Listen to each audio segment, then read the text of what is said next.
예, 저희 오늘 계속해서 예수님의 재림과 왕국 시리즈 하겠습니다. 예, 오늘 본문은요, 누가복음 12장인데요. 35절부터 저희가 48절까지인데요. 본문은 40절까지만 읽겠습니다. 그리고 나머지는 이제 설교를 하면서 찾아보도록 하겠습니다. 누가복음 12장 35절부터 40절까지입니다. 예, 누가복음 12장 35절부터 40절까지입니다. 예, 찾으셨으면 제가 받들어 읽겠습니다. 누가복음 12장 35절. 너희 허리에 띠를 띠고 너희 등불을 타오르게 하며 너희 자신은 마치 자기 주인이 결혼식에서 돌아올 때 그를 기다리는 사람들과 같이 되라. 그가 와서 두드리면 그들이 즉시 그에게 열어주리라. 주인이 와서 그 종들이 깨어 있는 것을 보면 그 종들은 복이 있도다. 진실로 내가 너희에게 이르노니 주인이 허리띠를 띠고 그 종들을 음식 앞에 앉히고 나와 그들을 섬기리라. 주인이 만일 2경에 오거나 3경에 올 때 그들이 그렇게 하고 있는 것을 보면 그 종들은 복이 있도다. 이것을 알지니 곧 그 집 주인이 만일 도둑이 몇 시에 오는 줄 알았더라면 깨어있어 자기 집이 뚫리지 않게 하였으리라. 그러므로 너희도 준비하고 있으라. 너희가 생각하지 않은 시각에 사람의 아들이 오느니라 하시니라. 예, 굉장히 중요한 본문입니다. 저희가 오늘은 교리적인 면보다 저희가 나중에 누가복음 강의할 때 교리적인 면을 살펴보고요. 오늘은 저희가 교훈적으로 교회에게 적용을 해보도록 하겠습니다. 이게 교리적으로는 교회에 적용되지는 않아요. 왜 그런지는 제가 몇 가지 설명을 드리겠습니다. 먼저 잠깐 기도하겠습니다. 하나님 아버지, 주님의 말씀인 성경에 복을 더해 주셔서 저희의 마음에도 흘러넘치게 해주시기 원합니다. 주님의 말씀을 믿는 사람들에게 큰 은혜를 허락해 주시기 원합니다. 예수님의 이름으로 기도드렸습니다. 아멘. 예, 오늘 본문에서 말씀하시는 것처럼 복음서에서는요, 예수님께서 이 세상에 오실 때 준비하고 있어야 하는 이제 종들에 관한 말씀이 나오는데요. 예수님을 믿고 다시 태어난 사람, 영이 다시 태어난다고 말하죠. 영이 다시 태어난 사람은 하나님의 아들이 됩니다. 그래서 위치는 종이 아니에요. 우리가 지금은 종처럼 주님을 섬기고 있지만 종은 아닙니다. 우리는 아들입니다.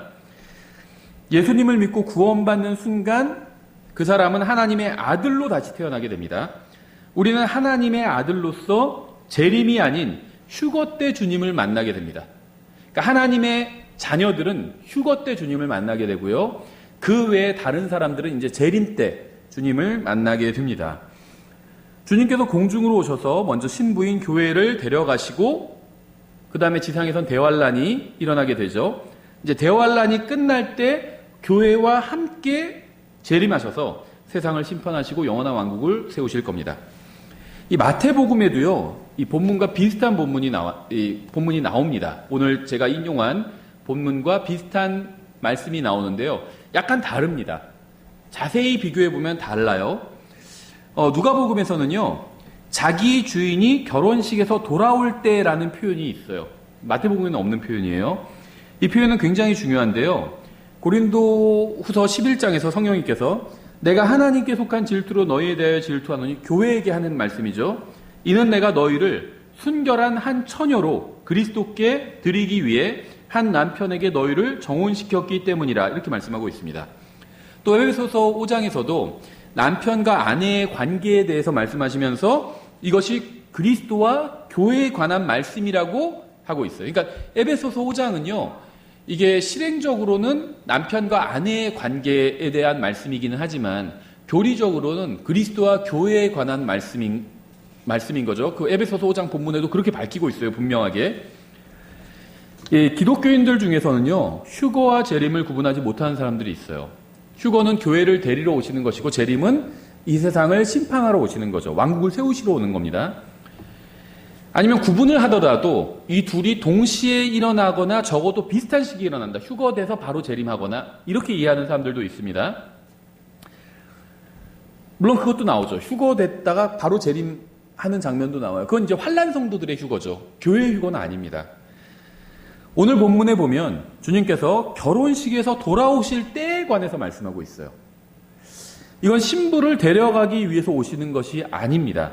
결혼식이 다 끝나고 돌아오시는 거예요. 혼인 만찬과도 다릅니다. 그러니까 이제 결혼식, 혼인 예식이 있고요. 혼인 만찬이 있습니다. 피로연이 있는 거죠. 우리도 구분되어 있죠. 예식을 먼저 보통 예식장에서 한 30분, 시간 많이 안 주죠. 한 30분 정도 하고, 그 다음에 이제 그 만찬을 한 1시간 정도 시간 주죠. 그래서 이 본문은요, 지금 신부와 결혼하기 위해서 오시는 게 아니에요.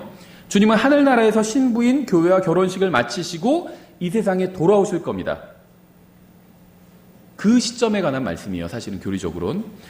데살로니가전서 4장과 계시록 4장에 의하면요, 주님께서는 재림하시기 전에 먼저 신부인 교회를 공중으로 데리고 가실 겁니다. 그리고 아버지의 집이 있는 셋째 하늘에서 교회와 어린 양의 혼인식을 올리실 거예요. 혼인 만찬은 지상에서 열리게 됩니다. 그런데 혼인식은요, 아버지의 집에서 열리게 돼요. 셋째 하늘에서 열리게 됩니다. 그래서 혼인식이 셋째 하늘에서 열리고 그 후에 이미 교회와 결혼을 한 예수님께서는 결혼식에서 아내와 함께 세상으로 돌아오실 겁니다. 주님은 1000년 동안 교회와의 결혼을 기념하실 거예요. 오늘 다시 본문을 보시면 36절에 너희 자신은 마치 주인이 결혼식에서 돌아올 때 그를 기다리는 사람들과 같이 되라. 그가 와서 두드리면 그들이 즉시 그에게 열어주리라. 주인이 와서 그 종들이 깨어있는 것을 보면 그 종들은 복이 있도다. 진실로 내가 너희에게 이르노니 주인이 허리띠를 띠고 그 종들을 음식 앞에 앉히고 나와 그들을 섬기리라. 굉장히 중요한 말씀을 하고 있어요. 이 말씀은 모든 부모와 모든 남편과 모든 목사와 주님을 섬기려는 모든 사람들에게 굉장히 중요한 교훈을 주고 있습니다. 주님께서 왕 중의 왕으로 이 세상에 돌아오실 거예요. 그렇죠. 재림이죠. 초림 때는 십자가에 달려서 우리의 구원자가 되기 위해서 오셨잖아요. 그래서 십자가에 달려서 자신의 목숨을 우리를 위해서 내어주셨습니다. 근데 재림 때는요, 왕 중의 왕으로 오실 겁니다. 그렇죠.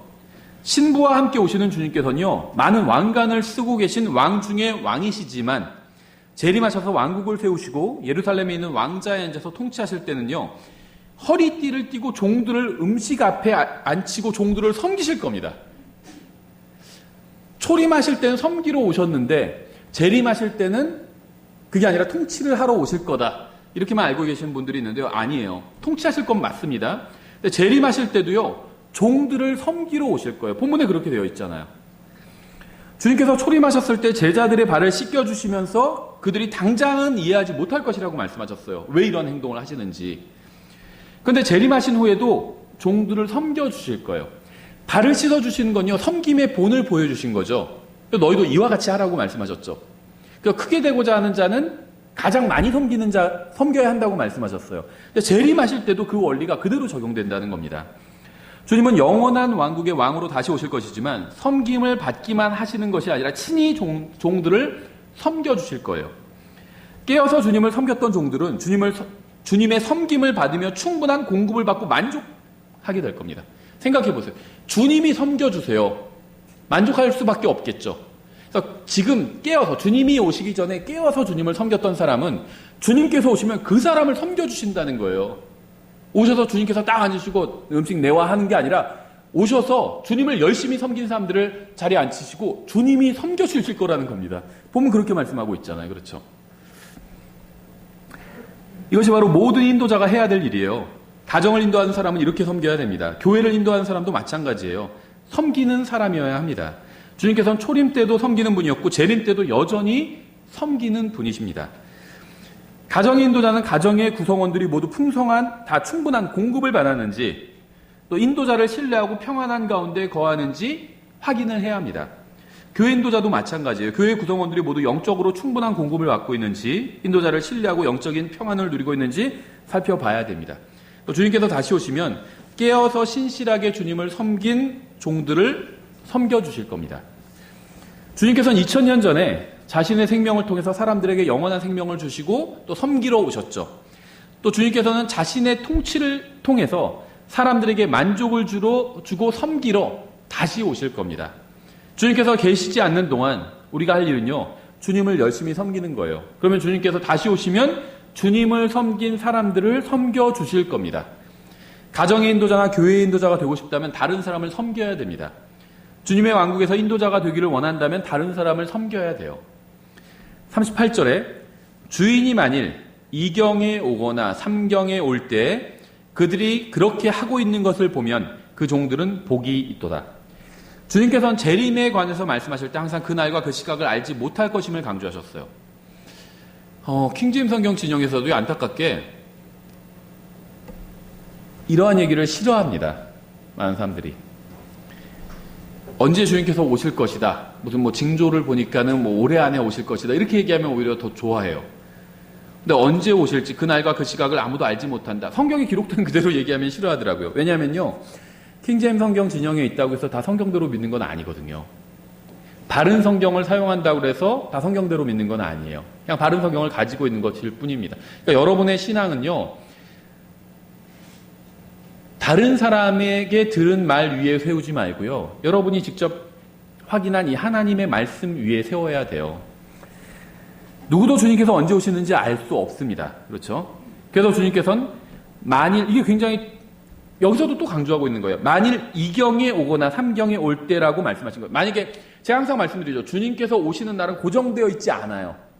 잘 모르는 사람들은 주님께서 오실 날이 정해져 있다고 생각합니다. 그래서 막 달력을 짜맞추고 세상 뉴스들을 짜맞추고 막 과학이 발전한 것들 이런 걸 짜맞추고 예언을 짜맞추면 그날을 알아맞힐 수 있다고 생각하는데 그거는 착각이에요. 정해져 있지 않다고 말씀드렸잖아요. 저는 정해져 있지 않아요. 아버지의 권한에 있어요. 그래서 여기서 만일 2경에 오거나 2경에 오실 수도 있어요. 3경에 올 때 3경에 오실 수도 있습니다. 그러니까는 주님께서 오시는 재림이 태양이 뜨는 것과 같죠.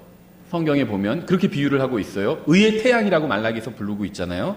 또 휴거가 샛별이 뜨는 것과 같습니다. 태양이 뜨는 건 재림과 같고요. 그럼 지금 교회 시대는 캄캄한 밤이에요. 근데 2경에 오실 수도 있고 3경에 오실 수도 있어요. 정해져 있지 않다는 겁니다. 그래서 만일 2경에 오거나 3경에 올 때, 그래서 이런 표현이 있는 거예요. 주님께서 오시는 때는 정해져 있지 않고요. 누구도 모르기 때문에 이렇게 가정해서 2경에 오실 수도 있고 3경에 오실 수도 있다. 이렇게 말씀하고 있는 겁니다. 우리는 앞서 누구도 주님께서 오시는 날과 시각과 때나 시기를 알 수 없다는 사실을 성경을 통해서 확인을 했습니다. 그런데도 어떤 사람들은요, 궤변을 늘어놓으면서 대략적인 재림의 시기를 알 수 있다고 주장을 합니다. 주님께서 어떤 절기, 장막절에 오신다. 이렇게 주장하거나 아니면 무슨 달이 피로 변하면 오신다거나 세상 돌아가는 일을 열심히 보면 재림의 시기를 알 수 있다. 이렇게 주장을 합니다. 주님께서 우리가 생각하지 않은 시각에 오실 것이라고 분명하게 말씀하셨어요. 이게 뭘까요? 아무리 언제 오실지 짜맞춰 봐도요, 알 수 없다는 거예요. 전혀 생각하지 않은 시각. 정말 장막절에 오니까 10월에 오고 이렇게 계산해 봐야 소용없다는 겁니다. 전혀 생각하지 않을 때 오신다는 거예요. 왜 주님께서 언제 오시는지 아무도 모르게 해놓는지 아세요? 왜 아무도 모르는지 아세요? 주님께서 오시는 날을 아무도 모른다고 하셨잖아요. 너희는 그 날과 시각을 알지 못한다 이렇게 말씀하셨잖아요. 왜 그런지 아세요? 주님께서 아무에게도 알려주지 않으실 것이기 때문이에요. 왜 주님께서 재림의 날이나 시각이나 때나 시기를 아무에게도 알려주지 않으시는지 아세요? 주님께서는요, 언제 오실지 날과 시각과 때와 시기를 아무에게도 알려주지 않으실 겁니다. 왜 그런지 아세요? 우리가 매일 매시각 주님의 재림을 고대하면서 살게 하기 위함이에요. 만약 우리가 성경과 뉴스를 열심히 연구해서 예수님께서 10월에 오신다는 사실을 알게 된다면, 특정한 절기에, 유대인들의 절기에 오신다, 이런 사실을 만약에 밝혀낸다면 우리가 1월이나 2월, 심지어 9월에는 어떻게 살까요? 예수님께서 10월에 오실 걸 알아요, 100%. 그럼 1월에 어떻게 살까요? 아직 시간이 많이 있죠. 2월 아직 시간 많죠. 9월이라도 시간이 있다고 생각합니다. 10월 되기 전까지만 회개할 거 다 회개하고 그러면 된다고 생각해요. 그렇죠. 근데 10월이 딱 넘어가면 또 11월엔 또 나태해지겠죠. 올해는 지났으니까 이제 내년 10월을 바라보겠죠. 만일 성경이 예수님께서 목요일에 오신다고 말씀하신다면 우리는 월요일이나 화요일이나 금요일에는 어떻게 살게 될까요? 월요일 아직 시간이 있죠. 목요일에 오시니까. 화요일에 아직 시간이 있어요. 그런데 이번 주 목요일이 지났어요. 이제 금요일이에요. 그럼 다시 마음이 딱 풀어지겠죠. 목요일에 오신다고 그랬으니까. 아직 시간이 있잖아요. 주님께서는요, 우리가 항상 깨어있기를 원하십니다. 올해 오실지, 언제 오실지 제가 아무도 모른다 이렇게 말씀드리니까요. 그럼 주님 늦게 오시나 보다 이렇게 생각하시는 사람들인데 몰라요. 오늘 오실 수도 있어요. 내일 오실 수도 있고요. 100년 후에 오실 수도 있어요. 아무도 모릅니다. 정해진 날이 아니에요. 주님께서는요, 항상 깨어있게 하기 위해서 언제 주님이 오시는지 아무도 모르게 해놓으신 겁니다. 우리가 할 일은요, 주님께서 누구도 모른다고 분명히 말씀하신 그날이 언제인지 추측하거나 짜맞추거나 점치지 말고요, 항상 깨어서 언제 주님이 오시든 부끄럽지 않게 사는 게 우리가 할 일이에요. 항상 깨어있으면요, 지금 오셔도 상관없어요. 그게 깨어있는 겁니다. 내가 하나님의 말씀대로 살고 있고요, 죄를 다 회개했고요, 하나님께서 기쁘시게 하는 일을 하고 있어요. 그럼 지금 오셔도 상관없는 겁니다. 그게 깨어있는 거예요. 주님을 만날 최선의 준비는요, 아무도 모르는 그날을 억지로 성경 구절 몇 개와 세상 뉴스로 풀려고 하는 것이 아니라 항상 말씀대로 살면서 깨어있는 겁니다. 이게 주님을 맞을 최선의 준비를 한 거예요. 막 뉴스 짜맞히게 하고 있으면 뭐예요? 하나님 말씀대로 살지 않으면 주님께서 뭐 오래 오실 것 같다. 그거 자기가 밝혀내면 뭐예요? 밝혀낼 수도 없는 걸 자기 혼자 밝혀낸 거죠. 그렇게 하면 뭐예요? 하나님 말씀대로 살지 않으면 무슨 소용이 있어요? 언제 오시는 걸 안다 한들. 39절. 이것을 알지니 곧 그 집 주인이 만일 도둑이 몇 시에 오는 줄 알았더라면 깨어있어 자기 집이 뚫리지 않게 하였으리라. 만일 도둑이 여러분의 집에 온다는 사실을 알면 어떻게 하시겠습니까? 제대로 된 사람이라면 깨어서 집을 지키려고 할 것입니다. 지금도 그런지 모르겠는데 옛날에 그게 사신인지 아닌지 모르겠지만 이런 일이 있었어요. 그 집 문 옆에 조그만 막 표시들이 있었어요. 체크 표시가 있고 막 표시가 있었습니다. 그게 도둑이 이 집을 보면서 자기가 들어갈 집을 표시해 놓은 거다 이런 얘기도 있었고요. 그랬어요. 만약에 도둑이 우리 집에 들어올 거다 이걸 알면 어떻게 할까요? 자기 집을 깨어서 지키겠죠. 대비를 하겠죠. 자기 자신을 지키기 위해서 무장을 하는 건 잘못된 것이 아니에요. 성경적으로. 주님께서도 칼이 없는 자는 사라고 말씀하셨죠. 베드로한테도. 자기 자신을 지키기 위해서 무장하는 것, 이건 잘못이 아닙니다. 하지만 복음을 전하기 위해서 무장을 하는 것은 이건 성경적이지 않죠. 카톨릭 십자군 전쟁이나 이슬람의 지하드 같은 거 모두 다 마귀에게 속한 육신적인 전쟁입니다. 예수님을 믿지 않으면 죽이겠다고 협박하는 것은요, 성경에서 말씀하시는 복음 전도가 아니에요. 그러니까 무기를 가지고 전도를 하려고 하면 그거는 마귀적인 겁니다. 그게 카톨릭식 선교 방법이었잖아요. 남미를 복음화시켰어요. 카톨릭이 그렇게 갖고 가가지고 한 손에 총 들고 가고 한 손에 자기네 교리 갖고 들어간 거죠. 그래서 카톨릭 믿을래 아니면 죽을래? 그러니까 믿을래요. 그러니까 와 여기 오늘도 믿는 사람이 또 나왔군요. 이런 식으로 복음 전한 거예요. 카톨릭식 복음 전도 방법이죠. 이슬람식 전도 방법도 다르지 않아요. 그렇죠? 그건 비성경적이에요. 그렇게 하면 안 됩니다. 하지만 자기를 지키기 위해서 무기를 가지고 있는 건 일단 성경에서는 예수님은 허락하셨어요. 칼을 사라고 했잖아요. 그렇죠? 그 시대에 총이 있었으면 총 사라고 하셨을 거예요. 40절. 그러므로 너희도 준비하고 있으라. 너희가 생각하지 않은 시각에 사람의 아들이 오느니라 하시냐. 이런 말씀이 있는데도 계속 예수님 계산해보니까 언제 온다. 이해가 안 돼요. 저는 준비하고 있으라. 너희가 생각하지 않은 시각에 계산 틀렸다는 겁니다. 그렇죠. 사람의 아들이 오느니라 하시니라. 분명히 누군가 오기는 오는데 언제 올지 모른다면 그 사람을 맞는 최선의 방법은요, 항상 준비하고 있는 겁니다. 누구도 예수님께서 언제 오시는지 알지 못해요. 따라서 예수님을 기다리는 최고의 방법은 항상 깨어서 준비하는 거. 오늘 오실 수 있다. 이 자세로 사는 겁니다. 41절. 그때 베드로가 그분께 이르되 주여 이 비유를 우리에게 말씀하시나이까 아니면 모든 사람에게도 하시나이까. 역시 또 베드로가 나서죠. 가만히 있지 못해요. 뭔가 이게 무슨 말이지? 이상할 땐 베드로가 항상 나서죠. 이 제자들에게 하시는 겁니까? 아니면 교회에게 하시는 겁니까? 아니면 왕국에 관해서 하시는 겁니까? 이 대상이 누굽니까? 이렇게 물어본 거죠. 42절. 주께서 이르시되 그런즉 자기 주인으로부터 그의 집안 사람들을 넘겨받아 다스리며 제때 그들에게 그들 몫의 양식을 나누어 줄 신실하고 지혜로운 청지기가 누구냐. 굉장히 중요한 말씀이에요. 다스린다는 말을 쓰고 있죠. 다스리는 게 뭔지를 이 구절에서 정의해 주고 있습니다. 굉장히 중요한 말씀이에요. 이건요, 우리가 가정을 다스리는 게 누구죠? 아버지죠. 또 어머니가 같이 아버지를 도와서 아이들을 다스리죠.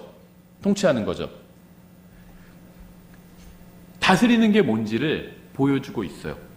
주님께서는 재림하시면요, 깨어서 신실하게 주님을 섬겼던 자들을 섬기실 것이라고 말씀하셨어요. 깨어서 주님을 신실하게 섬긴 자들이 왕국에서 할 일은요, 다른 사람들을 섬기는 겁니다. 당연하죠. 주님께서 신실한 자들에게 몫을 나눠주시면 신실한 자들은 자기들이 받은 몫을 다른 사람들에게 나눠주게 될 것입니다.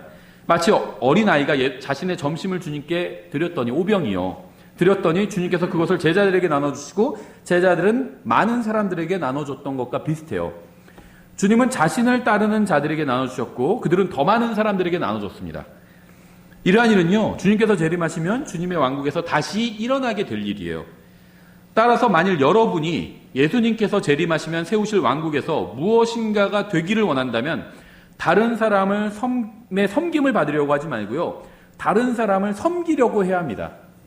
왜냐하면 주님께서 다시 오셔서 왕국을 세우시면 할 일이 바로 다른 사람을 섬기는 일이기 때문에, 이게 다스리는 거예요. 성경에서 의미하는 몫을 나눠주는 것, 이게 다스리는 겁니다. 이게 또 섬기는 거고요. 주님께서는 다른 사람을 섬기셨습니다. 우리가 주님을 따른다면 우리도 다른 사람을 섬겨야 돼요. 다른 사람이 여러분에게 무엇을 해주든 해주지 않든 상관없이 여러분은 다른 사람을 섬기면 다른 사람에게 그러면서 복이 되어야 됩니다. 그것이 주님을 따르는 거예요. 성경에 따르면 통치한다는 것은요, 사람들에게 자기의 몫을 나눠주는 것이고요, 다른 말로 하면 섬기는 겁니다. 장관이 각 부서를 통치하죠. 다스리죠. 미니스터라고 하잖아요. 섬기는 자란 말이거든요. 장관이란 말이. 장관을 시켜주겠다는 거예요. 주님께서 한마디로 미니스터. 각 도시들을 다스리게 해주겠다는 겁니다. 그런데 다스리는 게 뭐냐면 그 도시에 있는 사람들을 섬기는 거예요. 몫을 나눠주는 겁니다. 이게 다스리는 거예요. 주님께서 재림하시면 왕자에 앉아서 온 세상을 통치하시면서 온 세상을 섬기실 겁니다. 주님께서. 그리고 주님께서는요, 신실한 사람들에게 도시를 나눠주고 그 도시를 섬기게 하실 거예요. 마치 부모가 가정을 섬기면서 통치하는 것처럼 신실한 사람들은 주님께서 맡겨주신 대로 도시를 맡아서 통치하면서 섬기게 될 겁니다. 이게 이제 그리스도와 함께 통치하는 거죠. 43절, 그의 주인이 올 때 그가 그렇게 하고 있는 것을 보면 그 종이 복이 있도다. 진실로 내가 너희에게 이르노니 주인이 그를 자기의 모든 소유를 맡을 치리자로 삼으리라. 이것은 휴거와 재림 모두 적용해 볼 수 있는 말씀이죠. 주님께서 공중으로 오실 때 주님의 말씀대로 자신이 가진 것으로 다른 사람을 섬긴 사람들은 정말 복이 있습니다. 주님께서 재림하실 때도 자신이 가진 것으로 다른 사람을 섬긴 사람들도 복이 있습니다. 자신의 것으로 다른 사람들의 영적 유익을 위해서 사용하면서 섬긴 사람들은 복이 있어요. 자기가 가진 게 뭐가 있죠? 시간도 있고요. 내 시간, 나에게 주어진 시간, 재능도 있죠. 내가 다른 사람보다 좀 잘하는 것들이 있잖아요. 재능도 있어요. 돈도 있죠. 난 별로 없는데, 그래도 어쨌든 있잖아요. 내가 가진 것. 그것으로 다른 사람을 섬기는 겁니다. 그렇죠. 예수님의 천년왕국에서 통치하게 될 사람은요, 주님께서 오실 때까지 다른 사람을 섬긴 사람들이에요. 우리가 각자 있는 자리에서 자신이 가진 것으로 다른 사람을 섬기면서 천년왕국에서 주님께 도시들을, 그러니까 우리가 각자 가진 자리에서 자기가 가진 것으로 다른 사람들을 섬기면요, 천년왕국에서 주님께로부터 도시들을 분배받아서 우리가 섬기게 될 겁니다. 우리가 맡은 작은 곳에서 주님께서 우리에게 맡겨주신 사람들을 열심히 섬긴다면 그것은 우리가 신실함을 입증해 주어서 그 자체가 더 큰 것도 맡겨도 된다는 증거가 될 겁니다. 생각해 보세요. 주님께서는 도시들을 나눠주실 겁니다. 그렇죠. 성경에 분명히 그렇게 되어 있어요. 10도시를 맡으라고 하고 도시들을 나눠주시잖아요. 근데 무엇을 기준으로 도시들을 나눠주실까요? 도시들을 통치하게, 섬기게 하실까요? 주님께서 오시기 전에 열심히 섬겼던 사람들, 입증된 거잖아요. 그래야 주님께서도 그 사람한테 맡길 수가 있죠, 도시를. 아무것도 입증되지 않은 사람한테 어떻게 맡길 수 있겠어요? 아니면 머리로만 아는 사람이 있죠. 그 사람에도 맡길 수가 없어요. 입증되지 않았기 때문에. 실제로 섬긴 사람에게 나눠줄 수밖에 없다는 겁니다, 주님께서도. 45절, 그러나 그 종이 마음속으로 이르기를 내 주인이 오는 것을 늦추시는구나 하며 남종과 여종들을 때리고 먹고 마시고 취하기 시작하면, 문맥 자체는요, 재림에 관한 말씀이에요. 그런데 제가 지금 교리적으로 보지 않고 교훈적으로 우리 그리스도인들에게, 교회에게 한번 적용해 보겠다고 말씀을 드렸습니다. 굉장히 이게 흥미로운 말씀이에요. 이 45절 가만히 보시면요. 이 말씀에 나오는 악한 종이죠. 이 종은 일단. 악한 종은요, 주인의 존재를 부인하지 않았습니다. 하나님을 거부하거나 지금 우리로 치면 그런 사람이 아니에요. 예수님도 믿었어요. 예수님이 다시 오신다는 것도 믿었습니다. 주님의 존재도 믿었고요. 주님이 다시 오신다는 사실도 믿었습니다. 그럼 이 종이 믿지 않은 게 뭐였을까요? 주인이 다시 오신다는 사실을 믿었지만 주인이 지금 당장 오시지는 않을 것이라고 생각했어요. 내 주인이 오는 것을 늦추시는구나 이렇게 생각했잖아요. 오시게 오신다고 믿었어요. 그런데 좀 늦게 오시겠지. 내가 내 인생 마음대로 살아도 되겠지. 생각해 보세요. 오늘 주님께서 오신다면 오늘을 어떻게 보내실 거예요? 한 달 후에 오신다면 한 달을 어떻게 보내실 거예요? 1년 후에 오신다면 1년을 어떻게 보내실 거예요? 언제 주님께서 오시는다고 내가 믿는다면 그때까지 내가 보내는 기간의 질이 달라지겠죠. 늦게 오실 거라고 생각했습니다. 이 사람은. 그래서 어떻게 됐죠? 한마디로 개판치면서 살았잖아요. 하나님 말씀과는 말씀과 정반대의 짓을 했어요. 그렇죠? 이 사람은요, 주님이 지금 당장 오시지는 않을 거다. 이렇게. 그럴 리가 없다. 이렇게 생각했습니다. 주님 다시 오늘 오실 수도 있어요. 늦게 오지 않고 일찍 오실 수도 있습니다. 몰라요, 언제 오실지. 주인이 오기는 오는데 좀 늦게 올 것 같다. 이렇게 생각했습니다. 이게 이 종의 치명적인 문제였습니다. 남종과 여종들을 때리고 먹고 마시고 취하기 시작하면 주인이 늦게 오리라고 생각한 악한 종이 한 일은요, 다른 사람들을 구타하고 즐기면서 술을 마신 것이었습니다. 이건 원래 종이 해야 되는 일과는 정반대의 일이었죠. 다른 사람들을 섬기라고 하셨잖아요, 주님께서는. 그런데 섬기지 않고 막 때려버렸어요, 다. 자기 마음대로 사람들을 괴롭혀버렸습니다. 그렇죠? 종은 깨어서 주인을 기다리면서 오늘 오실 수도 있다, 일찍 오실 수도 있다, 이렇게 깨어서 기다리면서 다른 사람을 돌보는 일을 해야 했습니다. 음식은요, 주인이 오면 먹을 거였어요. 근데 주인은 그 음식을 가지고 종들을 섬기려고 했습니다. 근데 이 악한 종은요, 자신이 해야 하는 일을 정반대로 해버렸어요. 음식 다 사용해버렸고요. 막 써버린 겁니다. 그냥. 그렇죠? 그 종들을 막 보살펴줘야 되는 사람들을 막 때려버린 겁니다. 학대해버린 거예요. 주인께서는 우리에게 필요한 모든 것을 공급해 주셨습니다. 아닌 것 같은데? 이렇게 생각하실지도 모르지만요. 제가 지금 원하는 것을 다 주셨습니다. 이렇게 말씀드리지 않았어요. 주님께서는 제가 원하는 걸 다 주신 적이 없어요. 돌이켜보면. 근데 제가 필요한 것은 다 주셨습니다. 필요한 것. 우리에게 필요한 모든 물질도 다 주셨고요. 우리가 원하는 모든 물질을 주신 거 아니에요. 우리가 필요한 물질을 다 주셨고요. 우리에게 필요한 영적인 것들도 다 주셨습니다. 생각해보세요. 저와 사도 바울과의 영적인 갭이 얼마나 될까요? 엄청 크겠죠. 제가 사도 바울처럼 제가 사도 바울 같은 사도 바울은 영적인 거인이잖아요. 그렇죠? 하나님 앞에서. 제가 사도 바울처럼 영적으로 훌륭한 사람이 되기 위해서 필요한 모든 영적인 걸 다 주셨다는 거예요. 주님께서 경고하신 것은 이런 거예요. 우리에게 맡겨주신 것을 우리 자신을 위해서만 다 써버리고 다른 사람을 위해서 쓰지 않는다면 보상을 주지 않으시겠다는 겁니다. 우리는 깨어서 우리가 가진 것, 그것이 영적인 것이든 물질적인 것이든 상관없이 우리가 가진 것으로 다른 사람을 섬겨야 됩니다. 나는 그래도 좀 가진 게 아직 많이 모자른데 그럴 수도 있어요. 다른 사람과 비교하면. 그런데 하나님께서는요, 필요한 것은 다 주셨어요. 고아처럼 내버려 두지 않으셨다는 겁니다. 물질적인 것이든 영적인 것이든 나에게 필요한 것은 다 주신 거예요. 내가 주님을 섬길 수 있는 것은 다 있다는 겁니다. 46절. 그가 그를 기다리지 않는 날, 그가 알지 못하는 시각에 그 종의 주인이 와서 그를 잘라내고 믿지 않는 자들과 함께할 그의 몫을 그에게 지정하리라. 이 교회에 관한 말씀은 아니에요. 이건. 이 말씀은 교리적으로 교회에 적용되는 말씀은 아닙니다. 왜냐하면 문맥은 주인이 결혼식에서 돌아오는 것이기 때문이에요. 그렇죠? 하지만 영적으로는요, 충분히 적용해 볼 수 있어요. 주님을 기다리지 않고는 주님을 섬길 수 없고요. 언제든지 주님께서 오실 수 있다고 믿고 항상 깨어있지 않고는 주님을 제대로 섬길 수가 없습니다. 47절. 자기 주인의 뜻을 알고도 자기를 예비하지 아니하고. 뜻을 아는 것 좋은 거죠. 하나님의 뜻을 알아요. 이 세상이 어떻게 될지를 압니다. 내 뜻을 알고도 자기를 예비하지 않아요. 그대로 살진 않아요. 이 세상이 저 불에 타버릴 거라고 하지만 또 이 세상이 우리의 인생이 막 천년만년 이어지는 거 아니라고 믿어요. 보이는 게 다가 아니라고 믿어요. 머리로는 알아요. 뜻을 알지만 그렇게 살지는 않아요. 그럼 그거 아무 소용이 없어요. 아는 것은. 자기 주인의 뜻을 알고도 자기를 예비하지 아니하고 주인의 뜻대로 행하지 아니한 그 종은 채찍을 많이 맞대. 알고도 행하지 아니하면 소용이 없다고 채찍 맞아요.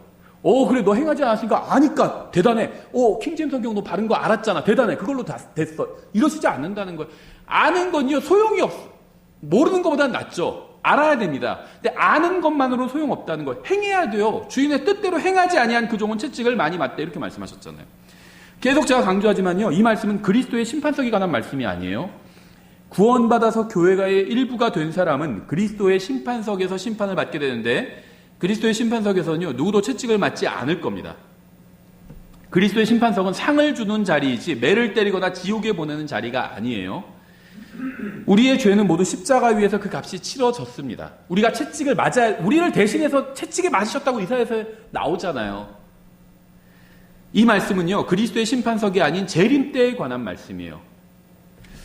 본문은 교리적으로 대환란을 통과해서 주님의 재림 때까지 살아남은 사람들에게 해당되는 말씀으로 교회와는 무관합니다. 교리적으로는. 아무리 대환란에서 살아남았다 할지라도 주님과 바른 관계를 맺지 않고 있으면 심판을 받게 돼요. 주님께서 재림하시면 살아남아 있는 사람들을 심판하실 것입니다. 그러면 누군가는 벌을 받고 죽임을 당하게 될 수도 있어요.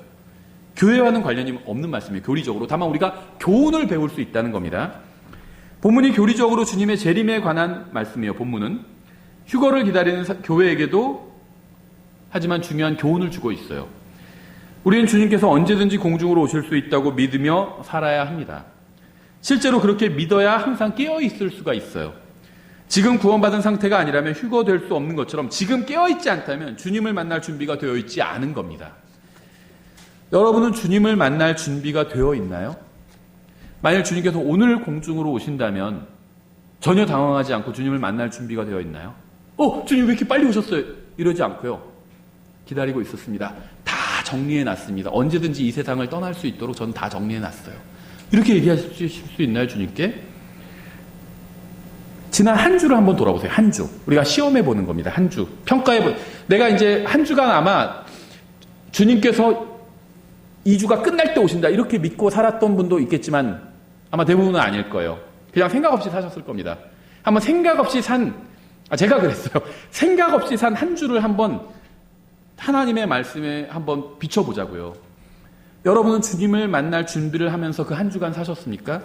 아니면 하지 않아도 될 일을 하면서 주님께서 여러분에게 맡겨주신 시간과 재능과 물질을 혹시 낭비하면서 살지는 않으셨습니까? 여러분이 지금 하고 있는 일, 어저께 했던 일로 주님께서 상급을 주신다면, 어제 한 일, 한 주간 한 일, 그것만 두고 상급을 주신다면 어떤 상급을 받게 될까요? 아마 대부분은 상급은커녕 혼나기만 할 수도 있어요. 그렇죠? 여러분이 지금 하고 있는 일, 어제 했던 일, 지난 일주일간 했던 일에 대해서 공중에서 주님을 만난 후에 얘기를 한다면 어떤 얘기를 할 수 있을까요? 지난 일주일간 했던 일, 어제 했던 일에 대해서 주님께서 평가를 내리신다면 어떤 평가를 내리실까요? 만약 어리석은 일이었고 시간과 재물과 재능을 낭비하는 쓰레기 같은 짓이었다고 평가하게 될 것이라면 어제 했던 일, 내가 지난 일주일간 했던 일을 생각해 보니까 주님 앞에서 쓸모없는 일이었다. 이렇게 생각된다면요, 그 일을 그만둬야 돼요. 그 다음 한 주는요, 바뀌어야 돼요. 다음 주에 오실 수도 있어요. 언제 오실지 몰라요. 코로나가 문제가 아니고 전염병이 문제가 아니에요. 이 주가 끝나기 전에 오실 수도 있어요. 48절. 알지 못하고 채찍 맞을 일들을 한 자는 적게 맞으리라. 뭘 모르고 잘못된 일을 한 사람 적게 맞는데요. 누구든지 많이 받은 자에게는 사람들이 많이 요구할 것이요. 내가 받은 게 없다. 재물도 별로 없다. 조금 요구하실 겁니다. 근데 요구는 하실 거예요. 많다 나는. 많이 요구하실 겁니다. 사람들이 많이 맡긴 자에게는 더 많이 달라고 하리라. 다른 사람 상관하지 마세요. 저 사람 많은데 그건 그 사람 일이에요. 나는 적은데 적은 만큼 물어보실 겁니다. 어떻게 썼는지. 다른 사람이 여러분보다 가진 것이 많다면 그는 더 큰 심판을 받을 겁니다. 더 큰 자로 재해질 거예요. 여러분보다 적은 것을 가진 사람에게는요, 주님께서 적은 것을 요구하실 것이고요, 많은 것을 가진 사람에게는 많은 것을 요구하실 겁니다. 재물이든 재능이든 다른 사람이 가진 것은 상관하지 마세요. 나와 상관없어요. 여러분은 무엇을 가지고 계신가요? 여러분은 여러분이 가지고 있는 것을 어떻게 사용하셨나요? 다른 사람 말고. 저 사람은 돈이 저렇게 많은데 왜 헌금 별로 안 하지? 그럼 그 사람과 하나님과의 관계에 무슨 상관이에요? 그게 나와. 상관없어요. 여러분이 가지고 있는 것에 대해서 물으실 겁니다. 주님께서 다시 오시면 여러분이 사용한 것에 대해서 무엇이라고 여러분 말씀하실까요? 여러분이 구원받았다면 이 문제보다 더 중요한 것은 없어요. 구원받지 않은 사람에겐 구원받는 문제보다 더 중요한 게 없고요. 구원을 받은 사람에겐 나에게 주님께서 맡겨주신 것에 대해서 내가 무엇이라고 말할지. 오늘 밤이 될 수도 있어요. 오늘 밤 그렇잖아. 우리 집으로 다 돌아가는데 주님께서 공중으로 오셔서 이름 부르실 수도 있어요. 그럼 바로 올라가는 거예요. 그럼 그리스도의 심판석이 먼저 열리겠죠. 그러면 주님께서 물어보실 거예요. 다른 사람 얘기는 하지도 않으실 겁니다. 목사 얘기도 하지도 않으실 거예요. 그냥 여러분 1대1 각 사람이 자기에 관하여 직접 말씀드린다고 되어 있잖아요. 여러분이 가진 것에 대해서 시간, 재능, 물질, 여러분이 가진 것에 대해서 그걸 어떻게 썼는지 물어보실 거예요. 그럼 뭐라고 대답할지 준비해 놓으셔야 돼요.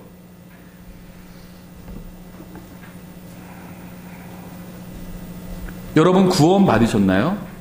만약 여러분이 구원받았다면 여러분은 구원받지 못한 사람과는 비교할 수 없을 정도로 많은 것을 받은 겁니다.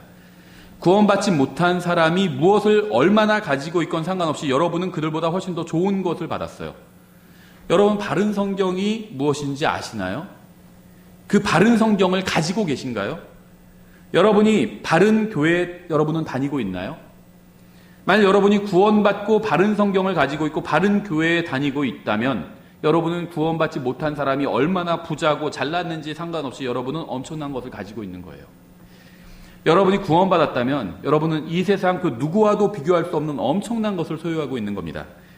주님께서는 여러분이 가지고 있는 것으로 영원히 의미 있는 일을 하기를 기대하고 계십니다. 주님께서는 구원받지 않은 사람들보다 구원받은 여러분에게 훨씬 더 큰 기대를 하고 계세요. 구원받지 않은 사람에겐 기대하고 계신 게 없어요. 하나님 앞에서 그냥 죽은 사람들일 뿐이에요. 죽은 자로 그들의 죽은 자를 장사지게 하라. 죽은 사람한테 뭐 기대 안 하잖아요. 그렇죠. 죽은 사람한테 가서 이 사람 옛날에 유명한 요리사였으니까 맛있는 것 좀 해주세요. 그러는 사람 없어요. 죽은 사람이 무슨 요리를 해요. 주님께서는요. 구원받지 않은 사람한테는 기대를 하지 않으십니다. 구원받은 사람한테는 기대를 하세요. 하나님께서 많은 선물을 주셨잖아요. 영적인 은사를 또 주셨잖아요. 은사를 안 받은 사람은 없어. 자기가 받은 은사가 뭔지 모르는 사람이 있을 수 있어요. 은사가 구원받은 사람 중에 은사가 없는 사람은 없습니다. 다 있어요.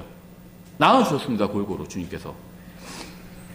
그걸 어떻게 그걸로 주님을 섬길지 다른 사람들을 섬길지 주님께서 기대를 하고 계시다는 거예요. 여러분에게는 바른 성경을 여러분 가지고 계시나요? 바른 성경. 주님께서는요. 바른 성경을 가지고 있지 않은 사람보다 여러분에게 훨씬 더 큰 기대를 하고 계십니다. 여러분은 바른 교회 다니고 계신가요? 거짓 교리를 가르치는 교회가 아니라 바른 교리를 가르치는 바른 교회에 다니고 계신가요? 주님께서는요. 바른 교회에 다니지 않는 사람보다 여러분에게 더 큰 기대를 하고 계세요. 여러분에게는 구원받고 하나님의 말씀을 아는 바른 부모가 있나요? 주님께서는요. 그렇지 않은 사람보다 여러분에게 훨씬 더 큰 기대를 하고 계십니다. 하나님 앞에서 바르게 살고 싶어도요. 우리 부모님이 구원받지 않아서 나에게 어렸을 때부터 뭐가 바른 건지 가르쳐 준 적이 없어요. 하나님 앞에서 뭐가 바른 건지. 그런데 만약에 우리 부모님은 구원받았고 하나님의 말씀을 아는 분들이에요. 그래서 어릴 때부터 나에게 무엇이 바른 건지 가르쳐 주셨어요. 그럼 하나님께서도요, 여러분에게 훨씬 더 큰 걸 기대하고 계신다는 거예요. 왜냐면요, 큰 혜택을 받은 거거든요, 그거는. 어린 나이부터 하나님의 뜻을 부모님으로부터 배울 수 있다는 건요, 큰 혜택을 받은 거예요. 바른 교회에서 바른 성경 교사에게 하나님 말씀을 제대로 배울 수 있다는 건요, 큰 혜택을 받은 겁니다. 하나님께서 큰 걸 기대하고 계실 수밖에 없어요. 여러분은 구원받지 못한 사람보다 훨씬 더 좋은 기회를 가지고 있어요. 여러분은 여러분의 개인의 운명과 이 세상의 운명을 알고 있기 때문이에요. 어떻게 될지 알잖아요. 끝을 다 알잖아요. 편안한 마음으로 볼 수 있어요. 그렇죠? 끝을 모르면 막 조마조마하죠. 어떻게 되지? 주인공이 어떻게 될지. 아니면 시합을 볼 때 우리가 지면 어떡하지? 꼭 이겨야 되는데 조마조마하죠. 끝을 아는 사람은요, 평안한 마음으로 볼 수 있습니다. 이거 지금 위기인데 주인공이 다 물리쳐. 다 죽이고 주인공이 살아남아. 걱정 마. 그렇게 얘기하면 안 되겠죠. 스포일러니까. 편안한 마음으로 볼 수 있어요. 그렇죠. 경기도 다 이길 걸 알아요. 걱정 마. 우리가 이겨. 편안한 마음으로 볼 수 있어요. 재방송 보면서 막 조마조마하는 사람 없죠. 축구 월드컵 중계 재방송을 봐요. 어저께 결승이 끝났어요. 그거 막 조마조마하면서 보는 사람 없어요. 그렇죠. 다 알고 있는데 결과를. 우리가 그렇다는 거 우리는 다 알고 있어요. 운명을. 우리의 운명도 알고 있어요. 죽으면 우리는 하늘나라 바로 갈 겁니다. 그렇죠. 이 세상의 운명도 알고 있어요. 불에 다 없어질 거고 주님께서 새로운 하늘과 새 땅을 만드실 거예요. 여기에 큰 가치를 두진 않아요. 그렇죠. 그냥 적당히 쓰다 가면 됩니다. 이 세상을. 여러분은 이 세상에서 어떻게 살아야 할지 알고 있어요. 모르는 사람은 없다고 생각합니다. 그렇죠. 주님께서 다시 오실 거예요. 심판하실 겁니다. 그럼 내가 이 세상에서 어떻게 살아야 할지 다 알고 있어요. 근데 아까 알기만 하는 걸로는 주님께서 점수를 주지 않으신다고 그랬죠. 행하지 않는다면. 여러분은 바른 말씀을 가지고 있지 못한 사람보다 훨씬 더 좋은 기회를 가지고 있는 겁니다. 여러분은 정확히 말씀에 기록된 대로 행할 수 있기 때문이에요. 여러분은 바른 교회에 다니지 않는 사람보다 훨씬 더 좋은 기회를 가지고 있는 거예요. 함께 주님을 섬길 수 있는 사람들이 여러분 곁에 있고 무엇을 해야 하는지 알려줄 수 있는 성경교사가 함께 있잖아요. 얼마 전에 뉴스에서 무슨 이런 말 해도 되는지 모르지만 똥 먹은 기독교인들 그런 뉴스 보신 적 있죠? 믿음을 시험한다고요. 목사가 당신의 믿음을 시험하겠다면서 똥을 먹게 시켰잖아요. 또 먹었어요. 그걸 집에서 이제 자기 거 집에서 동영상 찍어서 막 올려서 인증받고 그랬죠. 생각해봤어요. 왜 그걸 먹을까 굳이. 그렇죠. 성경을 제대로 배우지 못했. 그게 믿음과 무슨 상관이 있어요? 성경에 만약에 자기 똥을 다 먹을지니라 그렇게 돼 있으면 모든 그리스도인은 자기 똥을 먹는 걸 통해서 믿음을 입증할지니라 그렇게 돼 있으면 먹어야 돼요. 하나님의 말씀대로 하는 게 믿음이에요. 근데 성경에 그런 말씀이 없어요. 복음을 전하고요. 그렇죠. 항상 깨어있으라고 말씀하셨고요. 그렇게 하는 게 믿음이에요. 그러면 성경을 제대로 모르니까 엉뚱한 짓 하면서 그렇게 심지어 배설물을 먹고 앉아있잖아요. 그 사람보다 아무것도 모르니까 그렇죠. 그 사람들이. 그렇죠. 믿음이 뭔지도 몰라요. 하나님 말씀이 뭔지도 모르고 하나님의 뜻이 뭔지도 모르니까 그런 짓 하고 있는 거예요. 그 사람들보다 우리는 훨씬 더 좋은 기회를 가지고 있다는 겁니다. 알잖아요. 우리는. 알잖아요. 그렇죠. 이거나 마찬가지로 올림픽이 열려요. 금메달 따면 막 국가에서 돈도 많이 주고 연금도 나오죠. 4년마다 한 번씩 올림픽 열리잖아요. 올해는 취소됐지만. 그러면은 올림픽이 4년마다 열린다고 해서 우리한테 돈 벌 수 있는 기회인가요? 그게? 연금 받을 수 있는 그 기회는 아니죠. 누가 그런 기회죠? 훈련 열심히 해가지고 능력이 있는 사람들이죠. 올림픽 금메달 딸 수 있는 능력이 있는 사람들은요. 4년마다 한 번씩 돈 벌 수 있는 큰 기회가 생기는 겁니다. 그렇죠? 우리에게는 아니에요. 그러니까 똑같은 시간이 있다고 해서 똑같은 기회가 주어지는 건 아닙니다. 사람들에게. 하나님의 말씀 하나도 모르는 사람들은 기회가 없어. 기회가 있는데 그 기회를 쓰지를 못해요. 말씀이 뭔지도 모르고 자기 멋대로 산다고 해서 하나님께서 상급을 주시는 게 아니잖아요. 구원받았다 할지라도. 하나님의 말씀대로 살아야 상급을 주실 거 아니에요. 근데 우리는 알잖아요. 말씀. 뭐가 바른 말씀인 줄 알아요. 그 어떤 게 바른 삶인 줄 압니다. 적어도 똥 먹는 거나 상급과는 전혀 관련 없다는 걸 알아요. 복음을 전하고요. 그렇죠. 다른 사람들을 영적으로 도와주고요. 이렇게 하면 상급을 받겠죠. 다 알아요. 우리는. 그래서 우리에겐 기회가 있다는 겁니다. 그런데 그 기회를 쓰지 않는다면, 말씀대로 하지 않는다면 바른 성경을 가지고 있든 없든, 그렇죠. 바른 교리를, 무엇이 바른 교리인 줄 알든 그런 거 아무것도 모르고 똥이나 먹고 있든 상급 못 받는 건 마찬가지예요. 기회를 날려버린다면. 그렇죠. 기회를 여러분 잘 활용하셔야 됩니다. 여러분이 가지고 있는 기회를. 구원받았다는 특권을 잘 활용하셔야 돼요. 변개되지 않은 바른 성경을 가지고 있다는 특권을 잘 활용하셔야 됩니다. 거짓을 가르치는 교회가 아니라 진리를 바르게 가르치는 교회에 있다는 특권을 잘 활용하셔야 돼요. 함께 기도하고요. 함께 주님을 섬길 수 있는 사람들이 있다는 특권을 잘 활용하셔야 됩니다. 이러한 기회를 그냥 헛되이 날려버리지 마시기 바래요. 생각해보세요. 하늘나라에 갔는데 둘 다 구원받았어요. 그럼 이제 서로 얘기를 할 수 있겠죠. 어떤 교회 다니셨어요? 그러니까 저는요. 바른 성경을 바르게 가르치는 교회를 다녔습니다. 바른 교리를 가르치는 교회에 다녔어요. 형제님은 어떤 교회 다니셨어요? 저는 구원을 받았지만요, 그냥 똥 먹으라고 그런 거 가르치는 교회 다녔어요. 그래서요, 주님을 위해서 살 수가 없었어요. 배운 적이 없거든요, 바르게. 근데, 바른 교회, 바른 성경을 바르게 가르치는 교회 다니셨으니까 많은 일을 하셨겠네요. 근데, 저도 뭐 한 건 없어요, 하나도. 하지 않았거든요. 머리로만 알았지. 이러면 뭐가 소용이 있어요? 똥 먹는 교회 다닌 거나 바른 성경 가르치는 교회 다닌 거나 차이가 없다는 거예요. 이러한 기회를 그냥 헛되이 날려버리지 마세요. 주님을 위해서 무엇이라도 하시기 바랍니다. 영혼을 위해서 무엇이라도 하시기 바라요. 영원히 남을 건 무엇인지. 그렇죠. 지금 여러분은 주님을 섬길 수 있는 기회를 받았습니다. 이 기회는 영원하지 않아요. 주님께서 공중으로 오시면 이 기회는 더 이상 존재하지 않습니다. 끝나요. 만약 지금까지 살았던 여러분의 인생으로 주님께서 상급을 주신다면 여러분은 무엇을 받게 될까요? 만약 지금 우리가 그리스도의 심판석 앞에 서 있다면 우리는 과연 어떤 상급을 받게 될까요? 거기서 우리는 무슨 생각을 할까요? 생각해보세요. 이제 그리스도의 심판석이 열렸어요. 공중으로 들림받아 올라가서 그리스도의 심판석이 열렸습니다. 그럼 지금 당장 무슨 생각을 할까요? 아마 대부분 이런 생각할 거예요. 내가 왜 깨어있지 못했을까? 왜 주님을 섬기고 영혼을 위해서 일하지 않고 멍청하게 쓸데없는 일을 하느라고 쓸데없는 걱정을 하느라 시간과 재물과 인생을 낭비했을까? 아마 99%는 다 그렇게 생각하고 있을 것 같아요. 그리스도의 심판석 이제 열리기 직전에. 그렇지 않나요? 이런 일이 실제로 일어난다면 얼마나 안타까울까요? 근데 감사하게도요, 지금은 그런 일이 일어나지 않게 할 수 있어요. 지금까지의 삶을 청산하고 새로운 마음으로 매일 깨어서 살아가면 됩니다. 여러분은 그리스도의 심판석에서 현명한 자로 드러나길 원하시나요? 아니면 어리석은 자로 드러나길 원하시나요? 여러분은 주님을 섬기기 위해서 필요한 모든 것을 가지고 있습니다. 여러분이 그리스도의 심판석에서 어떤 사람으로 드러나게 될지 결과는요, 여러분의 선택에 달려 있어요. 우리는 주님께서 언제 오실지 알지 못합니다. 오늘일 수도 있고요, 내일일 수도 있고요, 1년 뒤나 50년 후에나 100년 후일 수도 있어요. 영혼을 위해서 일하십시오. 주님께서 반드시 다시 오실 거예요. 언제인지는 모르지만 반드시 다시 오실 것입니다. 후회하지 않을 인생을 사세요.